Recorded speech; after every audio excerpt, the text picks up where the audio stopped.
আজকে আমি নিয়ে চলে এলাম নতুন একটা রেসিপি। আজকে আমি বানিয়ে ফেলবো চিকেন পোলাও। এই রেসিপিটা একদম আমি নিজের মনের মতো করে বানিয়েছি। তো আজকের রান্নাটা দেখতে হয়েছে মানে প্রচণ্ড লোভনীয়, আর খেতে হয়েছে অসাধারণ। টেস্ট নিয়ে কোনো কথা হবে না, একদম 100তে 100। তোমরা একবার রান্না করে ট্রাই করে দেখতে পারো। তো চলো দেরি না করে ঝটপট করে রেসিপিতে যাওয়া যাক। তো এখানে আমি কড়াই বসিয়ে দিয়েছি, কড়াইয়ের মধ্যে দিয়ে দিলাম কয়েকটা কাজু বাদাম। কাজু বাদামটা একটু লাল লাল করে আমি তুলে নেব, ব্যাস কাজু বাদামের কাজটা এখানে কমপ্লিট হয়ে যাবে। আর রান্না করতে কি কি লাগছে আমি তোমাদেরকে দেখিয়ে দিচ্ছি। এখানে নিয়ে নিয়েছি 500 গ্রাম চিকেন, এইখানে নিয়ে নিয়েছি 500 গ্রাম চাল, এইখানে আছে বড় বড় দুটো তিনটে পেঁয়াজ আমি কুচি করে নিয়েছি, আর এইখানে আছে 500 গ্রাম দুধ। তো এই আজকে রান্নাতে লাগবে। আর বেসিক যে মশলাগুলো আমাদের আছে রান্নাঘরের প্রত্যেকের এই মশলাগুলো থাকে, ওই মশলাগুলো দিয়েই আজকে রান্নাটা আমি কমপ্লিট করে নেব। তো দেখো প্রথমে আমি কাজু বাদামগুলো তুলে নিয়ে এখানে পুরোপুরি সম্পূর্ণ পেঁয়াজটা আমি অ্যাড করে দিয়েছি। এই পেঁয়াজের অর্ধেকটা আমি বেরেস্তা হিসাবে তুলে নেব, আর অর্ধেকটা দিয়ে চিকেন কষানো কাজটা আমি করে নেব। তো দেখো পেঁয়াজগুলো বেশ লাল লাল করে আমি এখানে বেরেস্তা করে নেব। বেরেস্তা বানাতে একটু সময় লাগে, হাতে সময় নিয়ে ধৈর্য ধরে একটু লাল লাল করে নেব যেন পুড়ে না যায়। তো দেখো বেরেস্তা আমি তুলে নিয়েছি, আর তার মধ্যে আমি দিয়ে দিয়েছি আদা রসুনের পেস্ট আর গোটা গরম মশলা। তো এটা আমি অফ ক্যামেরাতে অ্যাড করেছি, যেহেতু পেঁয়াজটা একটু বেশি লাল লাল হয়ে যাচ্ছিলো। আর সামান্য 1 চামচ পরিমাণ আমি এখানে লবণ ইউজ করেছি। আর এইখানে দেখো সমস্ত গুঁড়ো মশলা, হলুদ, ধনে গুঁড়ো, জিরে গুঁড়ো, মিট মশলা, লঙ্কা গুঁড়ো সমস্ত দিয়ে 2 চামচ দুধ অ্যাড করে ভালো করে এটা একটা পেস্ট বানিয়ে আমি কড়াইতে অ্যাড করে দেব। তো দেখো এখানে কড়াইতে আমি মশলাটা দিয়ে দিয়েছি। এবার ভালো মতো আমি মশলাটাকে কষিয়ে নেব। মশলাটা কষানো হয়ে গেলে তো কালারটাও চেঞ্জ হয়ে যাবে, আর খুব সুন্দর একটা তেল ছাড়বে। তো তেল ছাড়া পর্যন্ত মশলাটাকে বেশ সুন্দর করে এখানে কষিয়ে নেব। আর এইখানে এই রান্নাতে আজকে একটা একটা করে গুঁড়ো মশলা অ্যাড করা যাবে না, কারণ পুড়ে যাওয়ার একটা সম্ভাবনা থাকে। সে কারণে তোমরা এইভাবে একটা দুধ দিয়ে একটা পেস্ট বানিয়ে মশলার তারপরেই অ্যাড করবে। তো দেখো এইখানে আমার মশলা কষানোটা প্রায় কমপ্লিট হয়ে গেছে। মশলাটা খুব সুন্দর একটা কালার এসে গেছে, আর ভালো একটা তেল ছেড়েছে।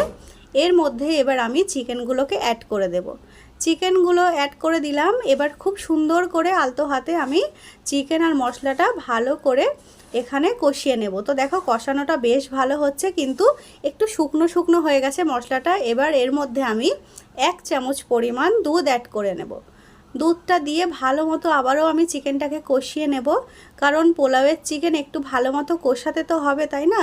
চিকেনটাকে আমি কষিয়ে কষিয়ে মোটামুটি 50% চিকেনটাকে বয়েল করে নেব, আর বাদ বাকি 50% চিকেনটা হবে রাইসের সঙ্গেই বসিয়ে দেব। তো এখানে দেখো বেশি যেন সিদ্ধ না হয়ে যায় চিকেনটা, সেদিকে একটু খেয়াল রাখতে হবে। তো চিকেনটা তো এখনও অনেকটা বাকি আছে, তো ভালো করে একটু কষিয়ে নিচ্ছি। তো এর কালারটা দেখো আস্তে আস্তে একটু চিকেনের কালারটা চেঞ্জ হয়ে গেছে, বেশ মোটামুটি বোঝাই যাচ্ছে চিকেনটা বেশ হয়ে আসছে। তো এবার আমি চিকেনটা বেশ 5 মিনিটের মতো আমি গ্যাসটা একটু স্লো করে দেব। দেওয়ার পর 5 মিনিট ঢাকনাটা বন্ধ করে আমি চিকেনটাকে রেখে দেব। গ্যাসটা 5 মিনিট একদম লোভাবেই থাকবে। তো 5 মিনিট পর আমি আবারও চলে এলাম। 5 মিনিট পর ঢাকনাটা খুলে দেখো চিকেনের কালারটা একদম চেঞ্জ হয়ে গেছে, আর খুব ভালো একটা সুবাস আসছে, একদম দারুণ। তো এইখানে দেখো আমি ভালো করে আবার একটু নাড়াচাড়া করে নেব, আর খেয়াল রাখবে এই সময় চিকেনটা যেন নিচ থেকে লেগে না যায়। তো দেখো এখানে চিকেনটা বেশ ভালো সুন্দর একটা কালার ছেড়েছে। এবার এর মধ্যে চাল দেওয়ার সময় এসে গেছে। এবার আমি চিকেনটাকে একটা বড় কড়াইতে আমি এখানে দেখো নিয়ে নিয়েছি, কারণ ছোট কড়াইতে চাল এবং দুধ দিয়ে ব্যাপারটা ঠিক জমবে না, সে কারণে বড় কড়াইতে নিয়ে নিয়েছি, নাড়াচাড়াতে যেন কোনো রকম অসুবিধা না হয়। তো এখানে দেখো চিকেনটা একদম রেডি হয়ে গেছে। এবার এর মধ্যে আমি যে চালগুলো ভিজিয়ে রেখেছিলাম আতপ চাল, সেই চালটা আমি অ্যাড করে দেবো। তো দেখো চালটা আমি ভালো করে ধুয়ে একটু ভিজিয়ে রেখেছিলাম, পানিটা ঝরিয়ে নিয়ে এখানে দিয়েছি। চালের মধ্যে যেন বেশি পানি না থাকে সেদিকেও খেয়াল রাখতে হবে, কারণ চালটা একটু ভালো করে কষিয়ে নিয়ে এর মধ্যে পরিমাপ মতো আমাদের এখানে পানি অ্যাড করতে হবে। তো দেখো আমি ভালোভাবে এবার চিকেনের সঙ্গে চালের সঙ্গে ভালোভাবে মিশিয়ে নিচ্ছি। চালটা যখন একটু দেখবো শুকনো শুকনো হয়ে আছে, এখন তো একটু গ্রেভি গ্রেভি ব্যাপারটা আছে, তো ততক্ষণ আমি একটু নাড়াচাড়া করে নেব। চালটাকে একটু ফুটতে দেব। ফুটে উঠলেই যখনই দেখবো যে বেশ একটু শুকনো শুকনো ব্যাপারটা এসে গেছে, তখনই আমি একদম মেপে মেপে এই দুধটা অ্যাড করে দেব। এবার দেখো চালটা সুন্দর একটা শুকনো শুকনো ভাব হয়ে গেছে, আর দেরি করা যাবে না। এইবার এই কাপটা মেপেই আমাকে এখানে দুধটা অ্যাড করতে হবে। আমি দিয়েছিলাম 3 কাপ চাল। সেখানে আমাকে 6 কাপ দুধ দিতে হবে, কিন্তু আমি দিয়েছি 5 কাপ দুধ। তার কারণ হচ্ছে চিকেন আছে আর চিকেনে একটু গ্রেভি ছিল, চালের মধ্যে অল্প সামান্য একটু পানি পানি ব্যাপার ছিল, সে কারণে আমি একটু 1 কাপ আমি দুধটা কম দিয়েছি। না হলে ভাতটা ঝরঝরে হবে না, একদমই একটা দলা দলা ব্যাপার হয়ে যাবে। তোমরাও একটু সাবধানে এই সময়টা দুধটা অ্যাড করে দিও। তো দুধ দেওয়া কমপ্লিট হয়ে গেছে, এবার ঢাকনাটা আমি বন্ধ করে দিলাম 10 মিনিটের জন্য। একটুখানি ফুটে গেলেই গ্যাসটা একটু স্লো করে দিতে হবে 10 মিনিটের জন্য। আর এপাশে দেখো সেই ফাঁকে আমি এদিকে একটু আলুগুলো ভাজা করে নিচ্ছি। তো আজকে চিকেন পোলাওয়ের সঙ্গে হবে আলু ভাজা, আর তার সঙ্গে হবে পটল ভাজা, আর তার সঙ্গে একটু স্যালাড কেটে নেব, ব্যাস এই হচ্ছে আজকের রান্নাবান্না। তো দেখো পটল ভাজাগুলো এদিকে চলছে, ওদিকে পোলাওটাও হচ্ছে। তো এদিকে দেখো পোলাওটা খুলে ঢাকনাটা খুলে আমি একটু নাড়াচাড়া করে নিয়েছি। বেশ এখনও একটু ঝরঝরে হয়নি, কারণ পোলাওটা একটু রেস্টে থাকলে একটু ঠান্ডা হলেই ঝরঝরে ব্যাপারটা চলে আসবে। তো উপর থেকে আমি এখানে দিয়ে দিলাম পেঁয়াজ বেরেস্তা, যেটা আমি বানিয়ে রেখেছিলাম, আর তার উপরে দিয়ে দিলাম আমি এখানে কাজু, যেগুলো আমি ভেজে রেখেছিলাম সেই কাজুগুলো দিয়ে দিলাম। তোমরা চাইলে এখানে কিশমিশটা ইউজ করতে পারো, বাড়িতে সেরকম কেউ কিশমিশটা খেতে ভালোবাসে না, সে কারণে আমি দিলাম না।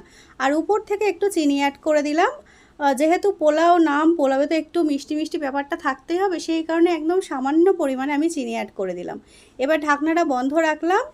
এবার এটা মোটামুটি 10 মিনিট একটু দমে থাকবে, তারপর এই হচ্ছে ফাইনাল লুক, একদম খাওয়ার জন্য পুরো রেডি হয়ে গেছে। এবার আমি দেখো পোলাওটা সার্ভ করে নেব। এখানে দেখো প্লেটের মধ্যে নিয়ে নিয়েছি, এখানে নিয়ে নিয়েছি আলু ভাজা, পটল ভাজা, স্যালাড, আর এই হচ্ছে আজকের স্পেশাল চিকেন পোলাও। দেখতে হয়েছে একদম অসাধারণ, তোমাদের সঙ্গে একটু ভালোভাবে আমি শেয়ার করছি। দেখো দেখতে হয়েছে একদম অসাধারণ। তো টেস্টে তো কোনো কথা হবে না, তোমাদের যদি আজকের ভিডিও দেখে ভালো লাগে অবশ্যই তোমরা বাড়িতে একবার এইভাবে ট্রাই করো, অসাধারণ টেস্ট লাগবে। তো আজকে আমি ফার্স্ট টাইম এটা আমি ট্রাই করেছি, আমার কাছে অনেক বেশি ভালো লেগেছে। তো আজকের ভিডিও যদি তোমাদের কিছু ভালো লেগে থাকে অবশ্যই আমাদের ফেসবুক পেজটাকে ফলো করে দিও, আর আমাদের ইউটিউব চ্যানেলটাকে সাবস্ক্রাইব করে দিও। তো দেখো এখানে সুন্দর করে আমি একটু পোলাও নিয়ে সোনা পাখিকে খাইয়ে দিচ্ছি। যতই হোক আমার সোনা বাচ্চা বলে কথা, একটু ভালোবাসা তো দিতেই হবে, তাই না? আর আমার সোনা পাখি তো একটা আঙুল তো উঁচু করে দিয়েছে, মানে সত্যিই অনেক মজা হয়েছে। সোনা পাখি সহজেই বলে না যে ভালো হয়েছে। তো সোনা পাখিকে এখানে একটু আদর করে খাইয়ে দিলাম, তারপর এবার আমার খাওয়ার পালা, আমি খেয়ে তোমাদেরকে বলছি। আসলেই টেস্টটা হয়েছিল সত্যি অসাধারণ, কারণ খাওয়ার পরেই তো আমি এখানে এখন ভয়েস দিতে বসেছি। দারুণ অসাধারণ টেস্ট এসেছে বন্ধুরা। আমি তো চাইবো তোমরা অবশ্যই একবার বাড়িতে এইভাবে এই রান্নাটা ট্রাই করো। রান্না করতে তেমন একটা বেশি কিছু প্রয়োজন পড়ে না, আর বেশ ঝটপটে রান্নাটা কমপ্লিট হয়ে যায়। বাড়িতে হুট করে যদি কোনো গেস্ট চলে এলো, একদম আধা ঘন্টার মধ্যে এই রান্নাটা তোমরা করে গেস্টকে একদম অনেক হ্যাপি বানিয়ে দিতে পারবে। তো দেখো এখানে আমি বেশ মজা করে করে এখন আলু ভাজা দিয়ে একটু চিকেন দিয়ে খাচ্ছি। ব্যাপারটা অনেকটাই ইয়ামি ইয়ামি হয়েছে। আমি তো বলবো বিরিয়ানি এর ধারে পাশেই আসতে পারবে না, এত টেস্টি হয়েছে। তো আমি এখন অনেক মজা মজা করে খাচ্ছি। সোনা পাখি তো আমার পাশে বসে বসেই সোনা পাখিটা এখন ইয়ামি ইয়ামি করে খাচ্ছে, আর আমি তো দেখো ছোট ছোট করে আর নিতে পারছি না, মানে এত ভালো লাগছে। এদিকে আলু ভাজার টেস্ট, এদিকে একটা ভাজা পেঁয়াজের টেস্ট, তার মধ্যে কাজু বাদামের টেস্ট, চিকেনের টেস্ট। আমি তো মানে মোটামুটি পাগলই হয়ে যাচ্ছি বলতে পারো, যে নিজের হাতে রান্না খেয়ে নিজেই পাগল হয়ে গেছে, এরকম একটা মানুষ হচ্ছে আজকে আমি। তো সত্যি বন্ধুরা আজকে আর ভিডিওটা বেশি বড় করছি না, এখানেই বিদায় নিচ্ছি। সবাই ভালো থেকো, সুস্থ থেকো, দেখা হবে নেক্সট ভিডিও।